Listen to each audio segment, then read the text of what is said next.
मायावती, आपने जो बात कही तमाम की, क्या जातिगत जनगणना के पक्षधर हैं आप? हम 22 साल से बोलते हैं। 5 साल समाजवादी पार्टी 4 बार सत्ता में थी, एको बार नहीं बोली। बहुजन समाज पार्टी सत्ता में थी, एको बार नहीं बोली। कांग्रेस सत्ता में थी, एको बार नहीं बोली।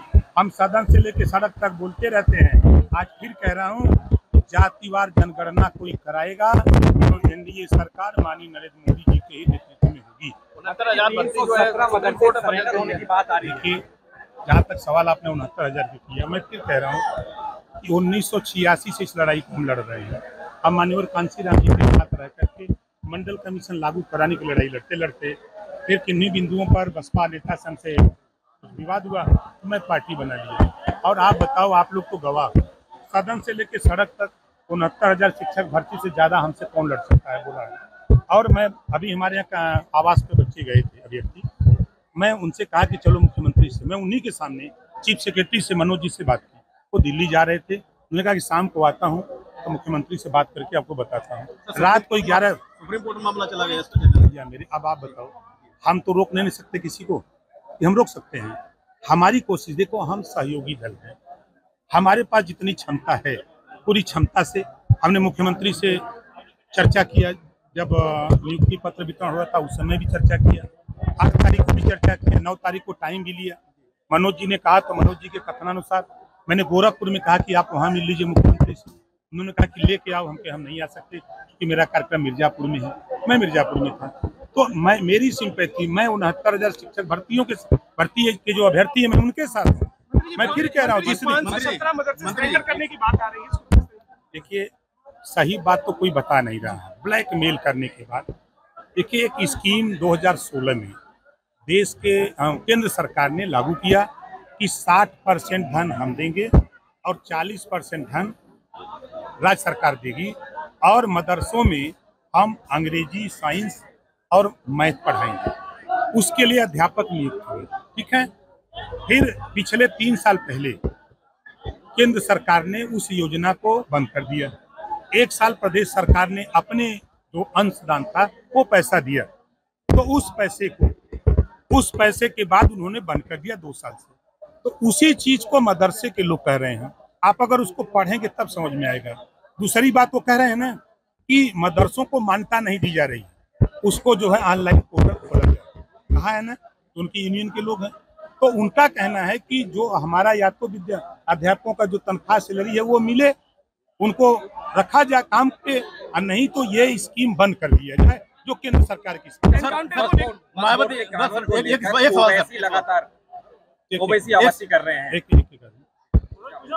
मायावती पीडीए की रणनीति पे काम कर रही हैं और दलित, पिछड़ों और मुसलमानों को जोड़ने में जुटे हैं, क्या कहना चाहेंगे? देखिए, हर नेता अपने अपने काम में है। माननीय अखिलेश यादव जी पीडीए शुरू किए, लेकिन अब वो क्या करने लगे, पांडे डेवलपमेंट अथॉरिटी चला रहे हैं। स्पीकर शिवपाल जी को छोड़ करके किसको बनाया? पांडे जी को।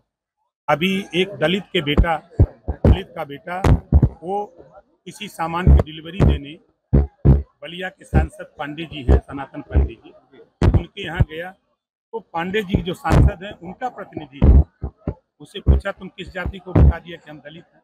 उसको इतना बुरी तरह मारा, FIR भी नगरा थाने में आज तक नहीं हो पाया। अब उस पीडीए की बात कर रहे हैं।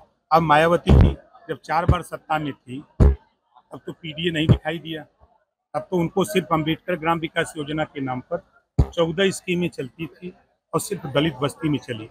हम जो उनसे अलग हुए यही वजह था कि किसी गांव को अगर अम्बेडकर गांव घोषित हो तो वहाँ ब्राह्मण हो, राजपूत हो, भूमिहार हो, यादव हो, पटेल हो, अक्सर सभी जातियों में वो योजना सबके यहाँ पहुंचे। मंत्री जी, राहुल गांधी ने विदेश में रहकर सिखों के लिए अवध टिप्पणी की है, क्या कहेंगे? देखिए, वो हमेशा भारत के खिलाफ विदेशों में जाके बोलते हैं, उनकी आदत सी बन गई है।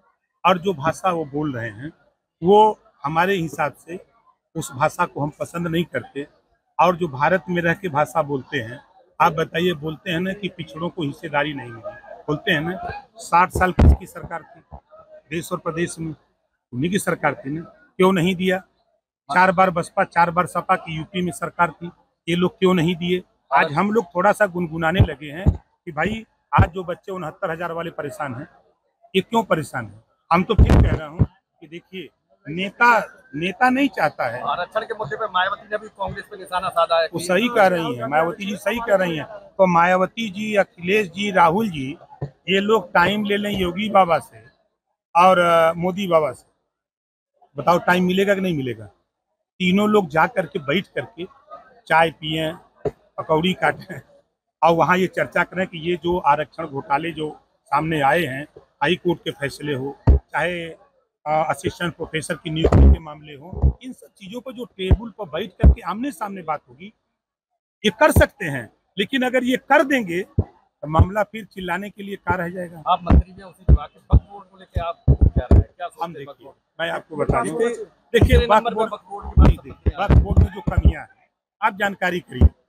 वक्फ बोर्ड की जो नियमावली है, अगर वो कह दें कि ये रिसोर्ट हमारा है, वक्फ बोर्ड कह दे, तो डीएम के यहाँ जाकर के एप्लीकेशन देकर खाली करा दो, ऐसा नियम है। तो सरकार ये चाहती है कि अगर वो ये कहें कि ये रिसोर्ट हमारा है, अगर वो डीएम के एप्लीकेशन देते हैं तो डीएम उसकी जांच करा दे कि वास्तव में इनका है कि नहीं है, कागज देख लें, तब उसके बाद उस पर कार्रवाई हो। तो ये कौन सा असीमित अधिकार दिए किसने? कांग्रेस ने दिया, कांग्रेस ने दिया है, ये बीजेपी ने नहीं दिया है। ये कानून कांग्रेस के जमाने का है, हम लोग नहीं कानून, हम तो संशोधन चाहते हैं। इस तरह की बातों में जो चीजें, जो देखिए, आप जैसे किसी क्लास में कोई मुस्लिम टीचर लेक्चर दे रहा हो, नमाज का टाइम हो जाए, अब वो दूध खड़िया खड़ा करेगा या किताब रख देगा और चला जाएगा नमाज में, जबकि इस्लाम में नमाज माफी का है। आप क्लास में पढ़ा रहे हो तो पढ़ाओ, फिर अगर